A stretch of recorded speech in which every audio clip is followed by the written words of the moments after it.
co-signing and glistening diamonds. I'm finding a way to the money, but flying, I'm high and above it. And nigga was signing, trying to test me. No ball, but I ball like Gretzky. Y'all be taking off like a jet ski. Y'all niggas made it, but who next? See?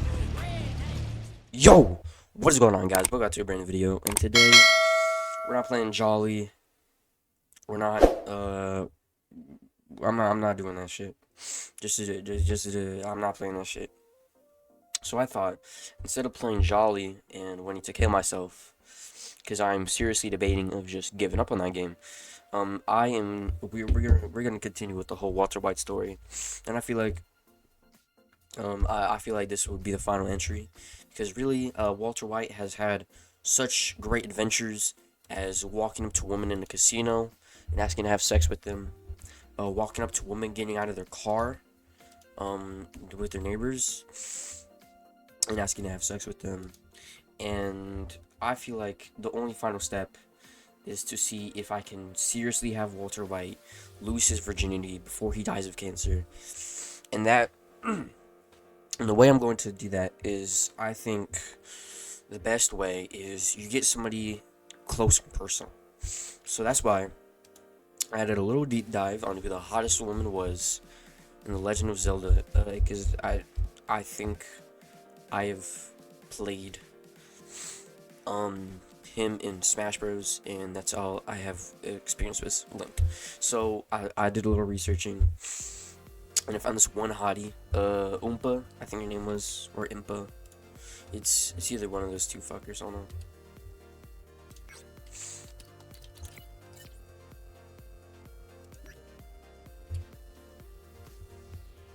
Okay, so yeah, it's Impa. So I'm gonna have her come to my house, Walter's house, the big mansion that I live in Las Vegas. And I'm gonna try to slide in with her. So let's start the setting. Walter, I wake up and go to the kitchen. And go to the kitchen where I see Link having breakfast with his friend. Now this should set at the end of the kitchen, Link and Impa look up at you with concern. Link tell you had a rough night and they're worried about you. Link offers you a smile, but it's clear that he's not sure what to say. Impa, on the other hand, stands up and approaches you. Walter, are you okay? She says, her voice filled with genuine concern. Alright. My nose is stuffy, but this is reason. She clearly shows some concern. So I say, now that you're here, fuck. No, erase everything. Now that you are here, I'm feeling better. Where did it go? Ew. No. There you go. Do I just go? And then continue. Ugh. Impa nods, understanding that you're not ready to talk about what she's bothering you. Alright. Well, if you ever need somebody to talk to, I'm here, she says gently. You take a deep breath, feeling grateful for her kindness. Thank you, Impa. I appreciate that. Link looks at you, a question in his eyes. Dad, are you sure? Link, shut the fuck up. Alright, no. I pull Link to the side where Impa can't hear us and say, you know what would really help me? And then is if you could let me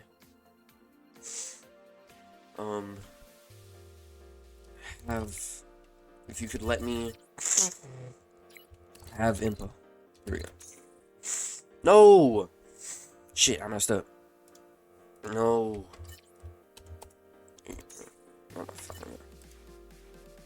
Retry. You see the look of surprise on Link's face, and you can tell that he hadn't considered that as an option. I don't know, Dad, he says hesitantly. Impa is like a mother to me. I'm not sure if it's right to feel that way about her. Alright, that's when we go to begging. Please, Link. You know me and her are good friends. There we go. You say some please. You see the internal struggle on Link's face as he weighs his feelings for Impa and his loyalty to you. Finally, let's start a deep sigh. I'll think about it, Dad, he says, but I can't make any promises. Thank you so much, Link. This means the world to me. Thank you, Link. Holy guacamole. Running him in a smash. You see the relief on Link's face, knowing that he has at least given you some hope. Pat him on the shoulder, grateful for his understanding. Impa, who has been quietly observing the conversation, stands up and walks over to you. Walter, if you ever need anything, don't hesitate to ask.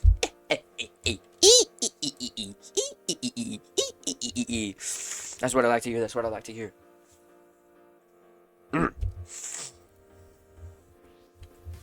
Thank you so much, Impa.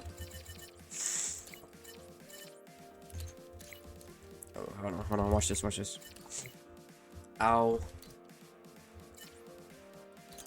make sure to keep that in mind later tonight.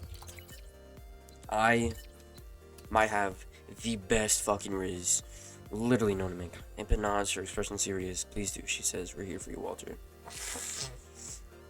As the day goes on, you feel a sense of peace settling over you too. You know that you still have a long road ahead of you, but for the first time in a while, you feel like you're not alone. Later that night, you find yourself in the living room surrounded by Link, Walt Jr. Alright, hold on. Hey, Link, did you talk to... Okay, thank you for messing up my keyboard. Okay, did you talk to Impa about what I said? Let's see what my boy has to say. Please. He says that this moment comes, so you wait patiently for Link to answer. Impa said that she cares about me too, but she doesn't see me that way. She wants to be a mentor in front of me. Impa said that she cares about me too. I talked to Impa about what you asked. Patiently for Link to continue. She just wants to be a mentor and a friend to me. So I'm guessing by me, he means me, and not Link. Alright, well, that's my final chance. After hearing the rejection, I stand up and walk to my room. This is possibly the saddest moment of Walter White's life. You get up to find happiness with... Wait a minute, I didn't ask Link to... What the fuck? You get up from your seat, feeling a mix of emotions. You had a hope that Link would be able to find happiness with Impa, but it seems that it wasn't meant to be. As you walk your way to your room, you can feel the weight of your illness bearing down on you once again. You know time is running out, and you can't help but feel like you missed your chance to experience the love of companionship. What the fuck is wrong with this game? I said Impa to let me smash, not Link. I give a shit about listening to Link. Oh my god.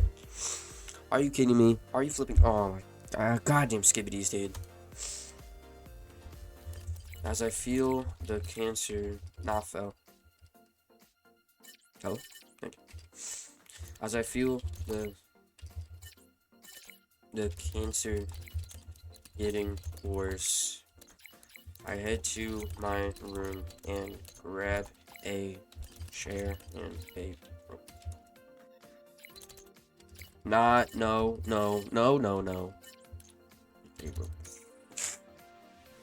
This is my final stance. Error, no output was able to meet your safety settings. Change your input or safety settings. Safety fucking settings. So I just changed my safety settings But I'm also a little concerned because I don't know if like it's gonna say shit like Walter like whip his dick out or something. Because I don't want that. Although now that I turn the safety settings, I'm like, it didn't say that I couldn't ask for sex.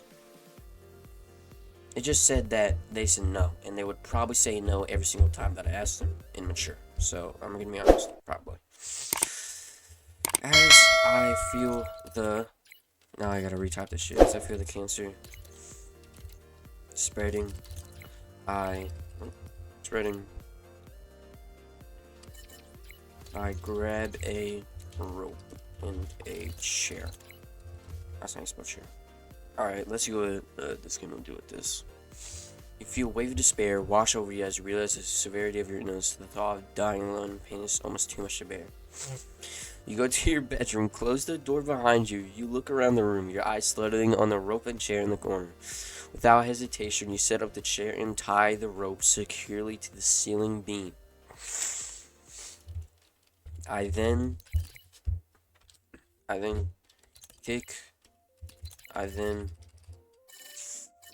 set the rope around my neck and kick the chair. As you stand there, the rope around your neck, you feel a sudden urge of fear and regret. You realize that it is a permanent solution to a temporary problem, that there are people. No. In the moment, you hear a knock on the door. Walter, it's Link. His voice full of concern. Are you in there? Can we talk?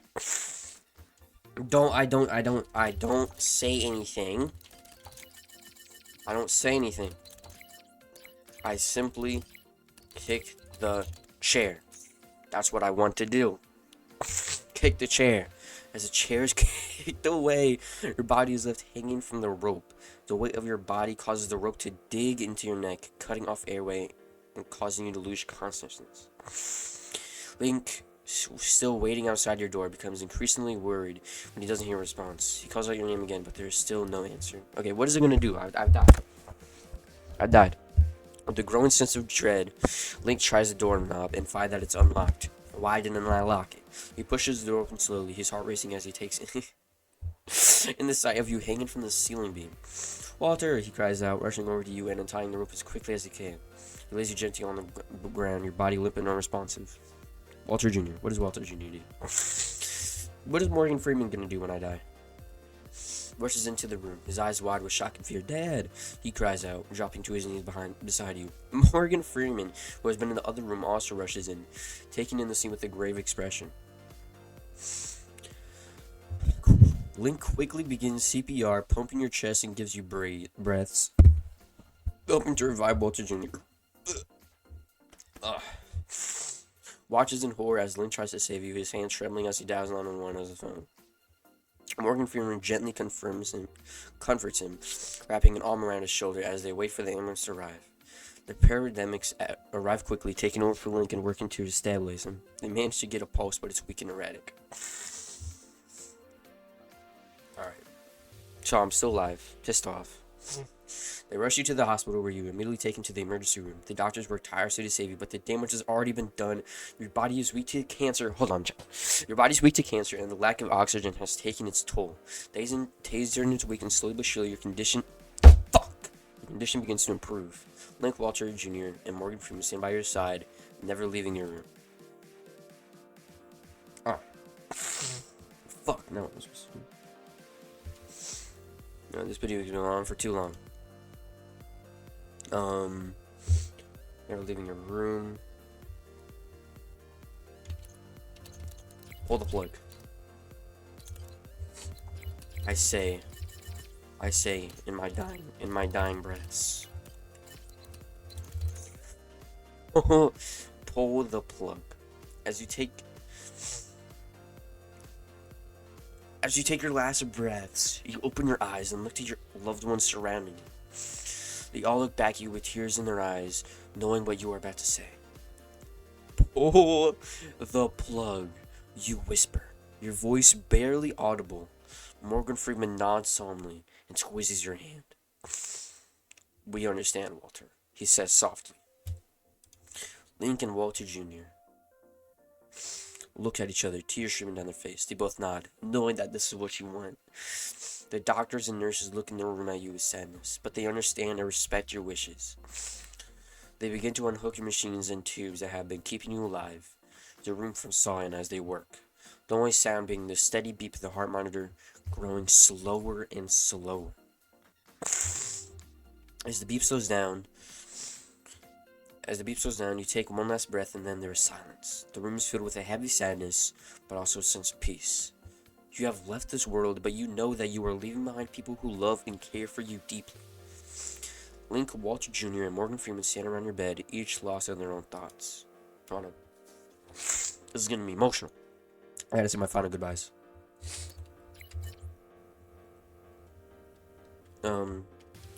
You guys are my family. Even you, Morgan Freeman, from the movie Shawshank Redemption. I wouldn't have asked to live, nor go out, nor die in any other way or room. Now that's some poetic shit. Your voice, though weak, fills the room with a sense of warmth and love. Link, Walter Jr., and Morgan Freeman all look at each other, tears still streaming down their faces, but now with smiles as well. They know that you are at peace, and that you consider them your family. Morgan Freeman is the first to speak. Walter, we are honored to be your family.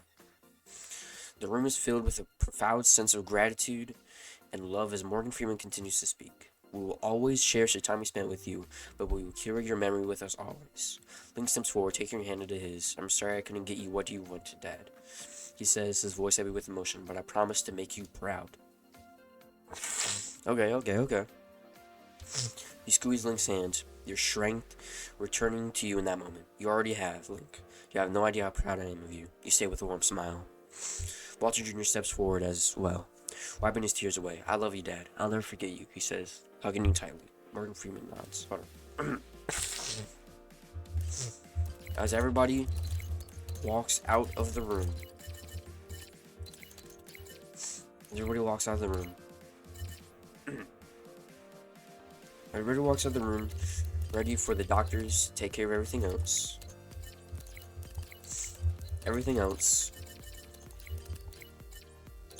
Morgan Freeman looks back, and we both give each other a nod in friendship. Morgan Freeman was my favorite character. Lincoln Walter Jr. kind of fucking useless. As everyone walks out of the room, you take a moment to look back around. You take a moment to look around this time. The room holds so many memories, both good and bad, but you know that you have lived a full life. Your eyes meet Morgan Freeman's and you both give each other a nod of friendship. You know that he will be there for your loved ones to support them in their time of grief. Alright. The hospital room door closes softly behind you, leaving you alone with your thoughts. You take a deep breath and let it out slowly, feeling a sense of peace settle over you. You have lived a full life, and even though it has been fraught with challenges and a heartache, you wouldn't have it had any other way. You looked up at the ceiling, your eyes settling on the spot where the rope had just been a short while ago. Am I still in my room? I thought I was in the hospital. I take my final breaths. I take my final breaths and die. And that is the story of Walter White. As you take your final breaths, you feel a sense of acceptance and serenity. Wash over you. You have lived a full life of love, joy, heartache, and you know that you have made a difference in the lives of those around you. The hospital room doors open again. The doctors and nurses come to prepare your body for the final arrangements. With the quiet dignity, respecting the solemnity of the moment. It fills with a hushed silence as the medical team goes around their work. The weight of your passing is felt by all in the room. The gravity of the situation is not lost on anyone. The medical team carefully covers your body and wheels it out of the room, leaving your loved ones behind. Link, Walter Jr., and Morgan Freeman gather together in a somber embrace, tears still streaming down their faces. They cling to each other The room is filled with a profound sense of loss, but also a sense of love and gratitude for the time I had with you. And as I stand there, they remember all the moments they shared together, the laughter, the tears, the triumphs, and the challenges. They remembered your strength, your determination, and your unwavering love for them. Alright, and that is the story of Walter White. I hope you guys like the story of Walter White. Make sure to hit that like and subscribe button for more epic Walter Jr., Link, and Morgan Freeman stories.